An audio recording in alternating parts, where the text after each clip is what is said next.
I'm going to hear Sue Moroney's got an amendment. I'll hear Sue Moroney.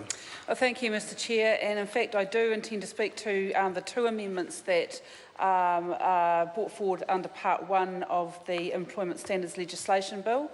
And I was hoping, I'm waiting really for the government side to get up and talk about how important paid parental leave is to them, but I think their silence on this shows that what we've been saying on this side of the House is absolutely true. They have been forced down this path, and it's not something that they would have naturally come to by themselves without an awful lot of pressure going on. So, it's all kudos really to the people who have made submissions, the people who have signed petitions, the people of New Zealand who have really gotten behind understanding what a wise investment it is in this country's future if we put a little bit of taxpayer funding into supporting those early months of a baby's development. That we actually, I think New Zealanders absolutely get this in the way that the government doesn't really.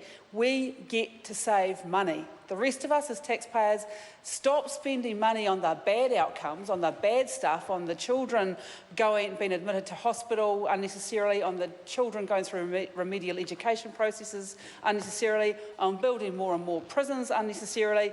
We can stop spending money on all that bad stuff if we get this right. And the government isn't quite there yet, but look, they're making a good impression of it. Mr Chair, I have two amendments. The first is to do with, the first one I want to address at least, is to do with these keeping in touch hours. And I've got to say that there's a bill in my name that is similar but not the same. Obviously it extends paid parental leave to what it should be, 26 weeks, so that's the first difference in it. But the second one is that it introduces a concept like keeping in touch hours, but it calls it work contact hours. And I've got to say the title, keeping in touch hours, just seems a little icky to me. I would prefer for it to actually talk about, it just feels a little bit, going back to work and the touchy thing, a bit icky.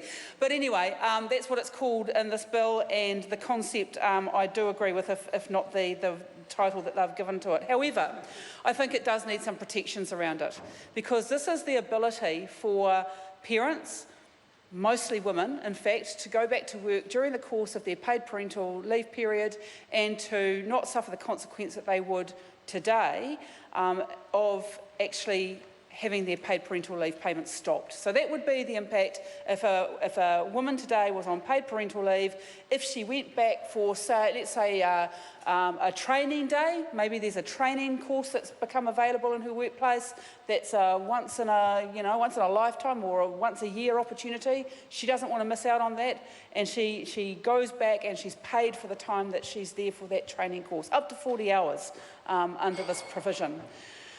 I want to ensure, the Labour Party wants to ensure, that that is at the worker's request, at the employee's request, at the mother's request, because it is the mother, the parent, who is on paid parental leave, who we believe will make the assessment whether it is in her best interest and the best interest of her family, the best interest of the child.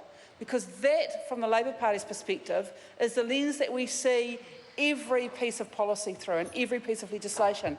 Is this in the best interests of the child? And, sir, we firmly believe that what the bill currently says is that it's just by this mutual agreement between employee and an employer. Now, in the real world, what we know is that the power imbalance that exists between employee and employer is such that we could see the opportunity or the occasion where this might be forced upon the parent. The parent doesn't want to go back and do those keeping in touch hours, but the employer puts a lot of pressure on. Now, those of us who have been working parents know the guilt that is already associated with being a working parent. It can be very difficult at times. You sometimes feel that you're not doing 100% what you need to be doing at home, and you sometimes don't feel that you're doing 100% what you need to be doing at work.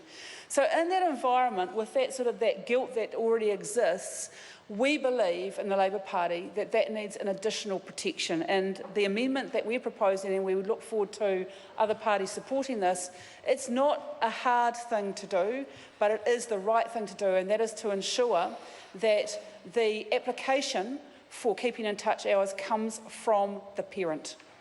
Because we know that they are going to be the person in the best position of decision making that is going to have the best interests of their child at heart, and that is what is of most importance for Mr. Chair. I'm going to call Stuart Nash. Sorry, Sue.